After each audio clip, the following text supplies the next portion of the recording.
آج کا ٹاپک ہے ہیپی میریٹل لائف، خوشگوار ازدواجی زندگی۔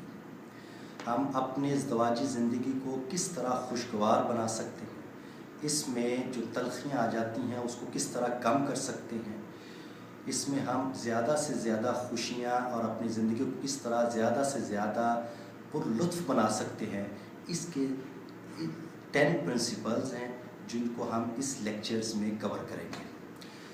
سب سے پہلے یہ یاد رکھیں کہ شادی اس لیے کی جاتی ہے کہ ہمیں خاندان کا ادارہ وجود میں لانا ہوتا ہے۔ خاندان کا ادارہ اس لیے وجود میں لاتے ہیں کہ ایک بچہ جو پیدا ہوتا ہے تو وہ اپنی ضرورتیں پوری کرنے کے لیے اس کو کم و بیش کتنے سال چاہیے ہوتے ہیں۔ یعنی یہ جانور کا بچہ چند گھنٹوں کے بعد اپنی ضروریات پوری کرنے کے قابل ہو جاتا ہے، لیکن ایک انسانی بچہ اپنی ضرورتیں کتنے سالوں تک پوری کرنے کے قابل نہیں ہوتا۔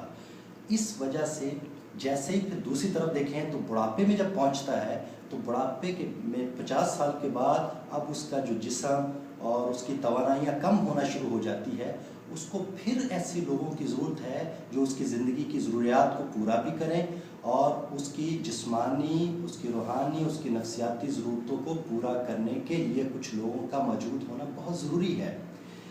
یہ کب ہوگا؟ جب خاندان کا ادارہ ہوگا۔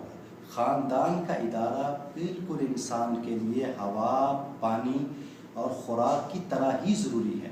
اگر یہ نہیں ہے تو پھر آپ سمجھ لیے کہ انسان کبھی بھی زندگی خوشگوار نہیں گزار سکتا۔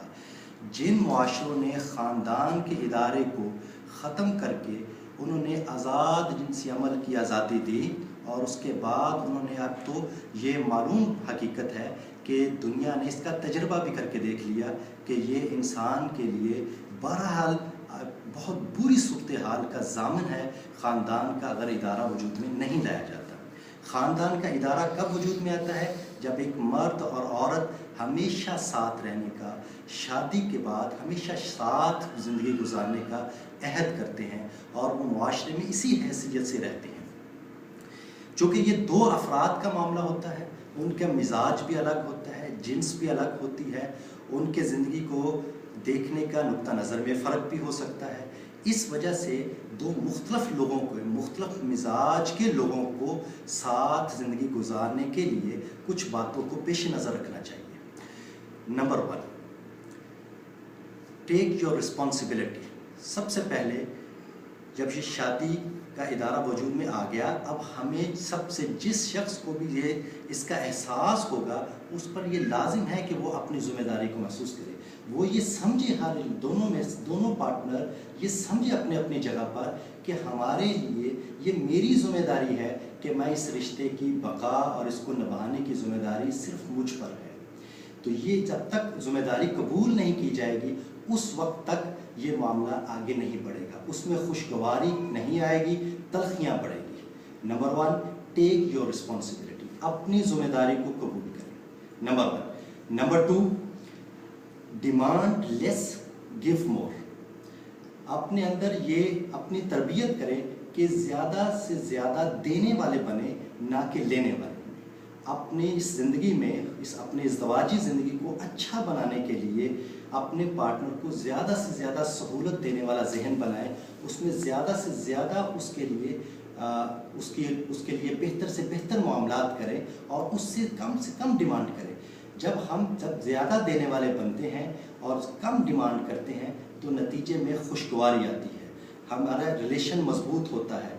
تو جب ہم ریلیشن مضبوط ہوگا تو احساس پیدا ہوگا، احساس ہمارے اس رشتے کو مضبوط کرے گا، جس کی وجہ سے پھر ہم اپنی زندگی سے حقیقی طور پر اس سے زیادہ لطف اٹھائیں گے۔ Number 3، delay in reaction. لڑائی اور تلخی جو وجہ بنتی ہے وہ ہمارا ریئیکشن ہوتا ہے۔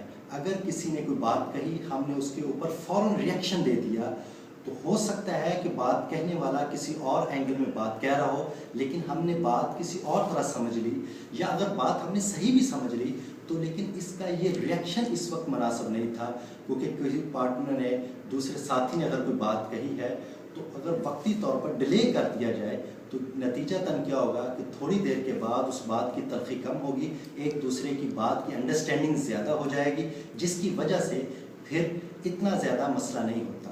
لیکن ہم اپنی سوسائٹی میں اگر جنرلی بھی دیکھیں تو ہمارے جو مسائل کی وجہ ہے وہ یہی ہے کہ ہمارے ریلیشن شپ کمزور ہیں۔ وجہ یہ ہے کہ ہم ریئیکشنز بہت جلدی دیتے ہیں، ڈیلے نہیں کرتے۔ تو اس اصول کی پابندی لازم کریں اپنے اوپر، ڈیلے ان ریئیکشن، ہمیں فوری رد عمل نہیں کرنا، اپنے رد عمل کا اظہار فوری نہیں کرنا، تھوڑی دیر اس کو ویٹ کریں، کچھ وقت گزرنے دیں، ایک آدھ دن گزرنے دیں۔ اگر کسی بات بہت زیادہ شدید بھی ہے تو تھوڑے وقت کے بعد ممکن ہے کہ وہ اتنی شدت اس میں محسوس نہ ہو۔ Number 4، be sincere.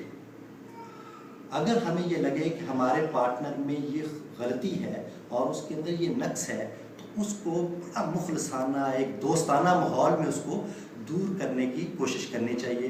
ایک بڑا سنسیئر فرینڈ کے طور پہ اس کو بتانا چاہیے کہ یہاں خامی ہے، تو یہاں اس چیز کو اس طرح امپروو کیا جا سکتا ہے، اس کو اس طرح بہتر کیا جا سکتا ہے۔ جو بھی معاملات آئیں اس میں سنسیئرٹی کو بہرحال مقدم رکھنا چاہیے، تو اس سے یہ ریلیشن بہت اعلیٰ نتائج پیدا کرے گا اور اس سے ہم حقیقی لطف اٹھائیں گے۔ Number 5، appreciate amply. انسانی نفسیات جو ہے وہ تعریف کو بہت پسند کرتی ہے۔ انسان اپنی جب تعریف سنتا ہے تو اس کو بہت پسند کرتا ہے۔ اسی بات کے پیش نظر اپنے ساتھی کی، اپنے پارٹنر کی تعریف کریں۔ جو چیزیں آپ کو اس میں پسند ہیں کھل کر اس کی تعریف کریں۔ جب آپ کھل کر تعریف کرتے ہیں تو اس سے کانفیڈنس بلڈ اپ ہوتا ہے، اس کا دل بڑا ہوتا ہے، وہ اچھا محسوس کرتا ہے۔ جب وہ اچھا محسوس کرتا ہے تو اس کے ریوارڈ میں وہ آپ کے لیے بھی اچھا ہی سوچتا ہے۔ جب دونوں ایک دوسرے کے لیے اس طرح کے جذبات رکھیں گے، اپریسیشن کے جذبات رکھیں گے، تو نتیجہ کیا ہوگا کہ ریلیشن مضبوط ہوگا، خوشگوار ہوگا۔ Number 6، develop common interest. کس قسم کا مطالعہ پسند کرتے ہیں، کس قسم کی ریڈنگز کرتے ہیں، کس طرح کی آپ کپڑے پسند کرتے ہیں، کون سے کلر پسند ہیں، چھٹیاں کس طرح گزارنا چاہتے ہیں، موویز کون سی پسند ہیں، جرنلز کون سے پڑھنا چاہتے ہیں، نیوز پیپرز کون سا ہے۔ زیادہ سے زیادہ کھانے پینے کے معاملات سے لے کے اور دوسرے زندگی کے امور تک اپنے باہم امور زیادہ سے زیادہ ان میں دلچسپی پیدا کریں۔ جب جتنی زیادہ دلچسپی پیدا ہوگی اتنا ہی ایک دوسرے کے اوپر ٹرسٹ ڈیولپ ہوگا، ایک دوسرے کی شخصیت پر اعتماد زیادہ بڑھے گا اور نتیجتاً زیادہ سے زیادہ اچھا وقت گزرے گا۔ جتنا وقت بھی ہوگا اس کو زیادہ سے زیادہ اچھا گزارا جائے گا، نتیجتاً خوشگواری پیدا ہوگی۔ یہ تھے ہمارا 6th اور 7th principle. 7th principle, let go of expectation. ہم دوسرے سے بہت زیادہ توقعات رکھتے ہیں، یہ ہمارے ریلیشن شپ کو کمزور کرنے کی وجہ بنتا ہے۔ اپنی توقعات کو کم سے کم رکھیں، اس کو لمیٹائزڈ کریں، کم سے کم رکھیں۔ لیٹ گو آف ایکسپیکٹیشن، جتنی کم توقع رکھیں گے اتنا زیادہ ہم ریلیکس رہیں گے، اتنا زیادہ ہمارا ریلیشن مضبوط ہوگا۔ ہم نے سیکنڈ بھی دیکھا تھا کہ ڈیمانڈ لیس گیو مور۔ اس کو اگر زیادہ سے زیادہ پروموٹ کریں ہم اپنے ریلیشن شپ میں اور اس کے اگینسٹ ہم توقعات کو کم سے کم رکھیں تو یہ زیادہ ہمیں بینیفٹ دے گا۔ Number 8، criticise matters not person.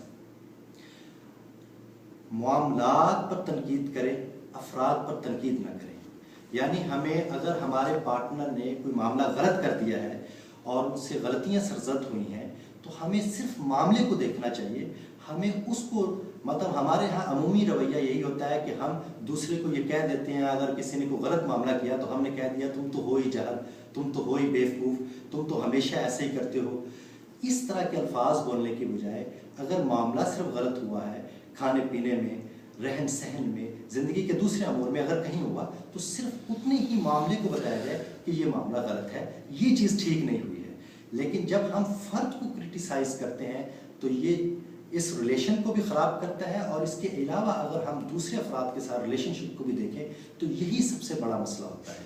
اس لیے اس چیز کا ہمیشہ خیال رکھیں کہ ہمیشہ دوسرے فرد کے صرف معاملے کے اوپر کرٹیسائز کریں۔ اگر ہم اس کو دوسرے کی طرح تو کہا جاتا ہے کہ گناہ گار سے نفرت نہیں، صرف گناہ سے نفرت کریں۔ یعنی جو معاملہ غلط ہے صرف اس کو غلطی واضح کریں کہ یہ غلط ہے، جبکہ فرد کو ہی برا بلا کہنا یہ ٹھیک نہیں ہے. اس سے ریلیشن بھی ٹھیک نہیں رہتا، کانفیڈنس شیک ہو جاتا ہے، جس کی وجہ سے اس سے بینیفٹ نہیں ہوتے. اس کے بعد learn to live with differences. جب ہم نے یہ فیصلہ کر لیا ہے اور یہ اپنی زندگی گزار رہے ہیں، تو جب دوسرے افراد کے ساتھ جب بھی معاملہ ہوگا یہ یاد رکھ لیجئے کہ ڈفرینسز کا ہونا لازمی ہے.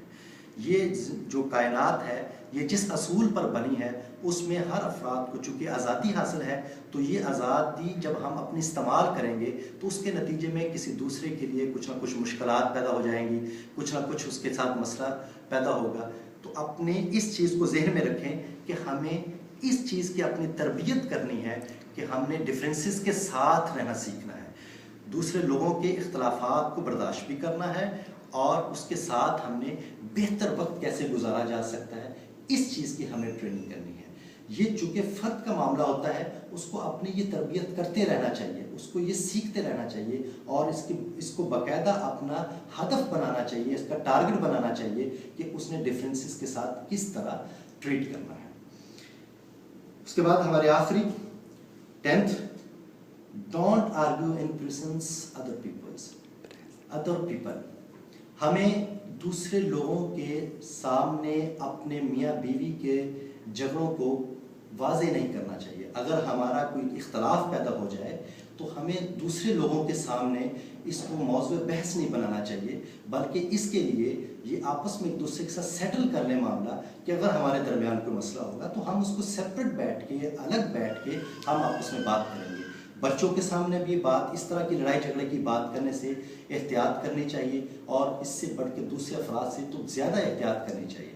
ہمیں اس چیز کو ہمیشہ پیش نظر رکھنا چاہیے کہ یہ جتنا بھی ہمارا مسئلہ ہے یہ ہم دونوں کا مسئلہ ہے، تو ہمیں اس کو دونوں کو بیٹھ کے سیٹل کرنا چاہیے، دوسرے افراد کو اس میں شامل نہیں کرنا چاہیے.